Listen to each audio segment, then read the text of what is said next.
aí na nossa análise de risco, a queda de materiais e ferramentas deverá ser impedida com a utilização de procedimentos e técnicas, tais como o emprego de sistemas de guarda-corpo e rodapé, utilização de telas ou lonas de vedação, amarração das ferramentas e materiais, utilização de porta-ferramentas, utilização de redes de proteção ou quaisquer outros que evitem este risco.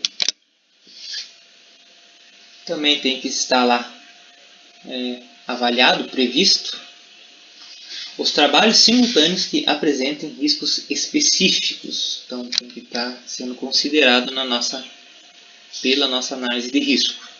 Então, além dos riscos inerentes ao trabalho em altura, devem ser considerados trabalhos simultâneos que porventura estejam sendo executados que coloquem em risco a segurança e a saúde do trabalhador. Por exemplo, o trabalho de soldagem executado nas proximidades de atividades de pintura vai necessariamente requerer medidas adicionais que devem ser consideradas na análise de risco. Então, é bem claro, que a gente tem que estar analisando isso também, que são aí os trabalhos simultâneos. Também, a letra H, o atendimento a requisitos de segurança e saúde contidos nas demais normas regulamentadoras. Por que não? Então, também tem que ser atendido aí as demais normas. A NR35 não exclui a aplicabilidade de outras normas regulamentadoras. Os requisitos normativos devem ser compreendidos de forma sistemática. Quando houver outros riscos, como, por exemplo, o risco de contato elétrico, áreas classificadas e espaços confinados, as normas regulamentadoras 10, 20 e 33, respectivamente, deverão ser cumpridas. Então, a gente tem esse exemplo aí. Letra I, também análise de risco deve considerar os riscos adicionais. Então vamos ver lá. Além dos riscos de queda em altura, intrínsecos ao serviço objeto da norma, da nossa NR35 aí, pode existir outros riscos específicos de cada ambiente ou processo de trabalho, que direto ou indiretamente podem expor a integridade física e a saúde dos trabalhadores, o desenvolvimento de atividades em altura. Desta forma, é necessária a adoção de medidas preventivas de controle para tais riscos adicionais, com especial atenção aos gerados pelo trabalho em campos elétricos e magnéticos, confinamento, explosividade, umidade, poeiras, fauna e flora, ruído e outros agravantes existentes nos processos ou ambientes onde são desenvolvidos os serviços em altura, tornando obrigatória a implantação de medidas complementares dirigidas aos riscos adicionais verificados. Então, também tem que estar lá previsto, analisado a nossa análise de risco. Aqui também, dentre os riscos adicionais, podemos elencar risco mecânico, são os perigos inerentes às condições estruturais do local, falta de espaço, iluminação deficiente, presença de equipamentos que podem produzir lesão e dano. Os riscos elétricos são todos os perigos relacionados com as instalações energizadas existentes no local ou com a introdução de máquinas e equipamentos elétricos que podem causar choque elétrico. Corte e solda, os trabalhos a quente, solda ou corte, acrescentam os perigos próprios dessa atividade como radiações, emissão de partículas incandescentes, etc. Também temos aí líquidos, gases, vapores, fumos metálicos e fumaça, que são a presença desses agentes químicos contaminantes gera condições inseguras e facilitadoras para a ocorrência de acidentes e doenças ocupacionais. Temos também soterramento, quando o trabalho ocorre em diferença de nível maior que 2 metros, com o nível do solo ou terrenos instáveis, existe a possibilidade de soterramento por pressão externa. Exemplo, construção de poços, fosso de máquinas, fundação, reservatórios, porão de máquinas. Temos aí também temperaturas extremas.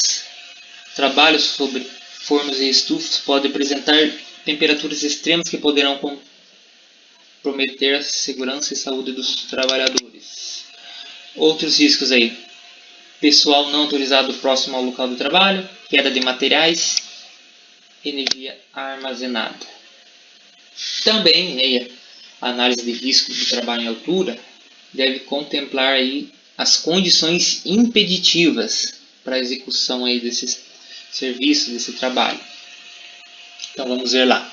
São situações que impedem a realização ou continuidade do serviço que possam colocar em risco a saúde ou a integridade física do trabalhador.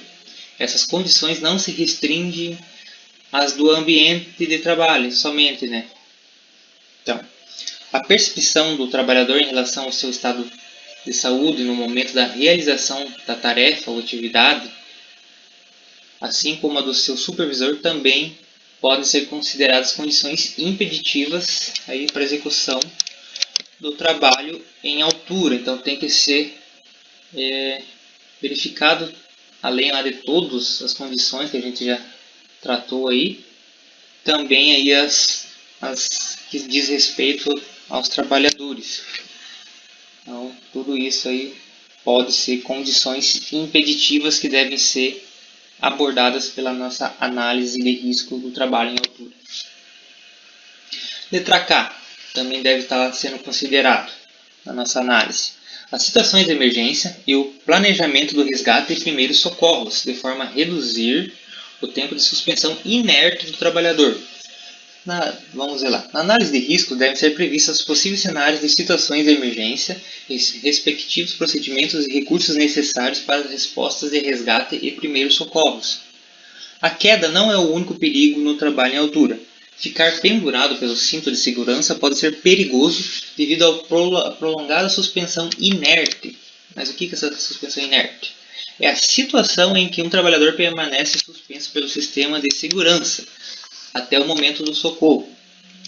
A necessidade de redução do tempo de suspensão do trabalhador se faz necessária devido ao risco de compressão dos vasos sanguíneos ao nível da coxa, com possibilidade de causar trombose venosa profunda e suas possíveis consequências. Para reduzir os riscos relacionados à suspensão inerte provocada por cintos de segurança, o empregador deve implantar planos de emergência para impedir a suspensão prolongada e realizar o resgate e tratamento o mais rápido possível. Quanto mais tempo a vítima ficar suspensa, maiores serão os riscos para a saúde. Então aqui tem aqui uma ilustração, né, do que seria suspensão inerte. Também aí tem que ser considerado na análise de risco a necessidade de sistema de comunicação. Então, esse item diz respeito à necessidade da existência de sistema de comunicação em sentido amplo, não só entre os trabalhadores que estão executando as tarefas em altura, como entre eles e os demais envolvidos direto ou indiretamente na execução dos serviços, inclusive em situações de emergência. Então, tem que ser previsto, ser analisado lá, estar presente na nossa análise. E também a forma aí de supervisão. De acordo com o item lá da NR 35.2.1, a linha J, é responsabilidade do empregador assegurar que todo o trabalho em altura seja realizado sob supervisão, cuja forma é definida pela análise de risco. A supervisão poderá ser presencial ou não. A forma será aquela que atenda aos princípios de segurança de acordo com as peculiaridades da atividade e as situações de emergência. Então, vejo que a análise de risco aí, ela é bem ampla, ela deve analisar realmente tudo que envolva aí o trabalho em altura. Então, pessoal, a gente vai estar chegando no final da nossa aula. Aí a nossa aula de hoje foi análise de risco e condições impeditivas para o trabalho em altura. E até mais.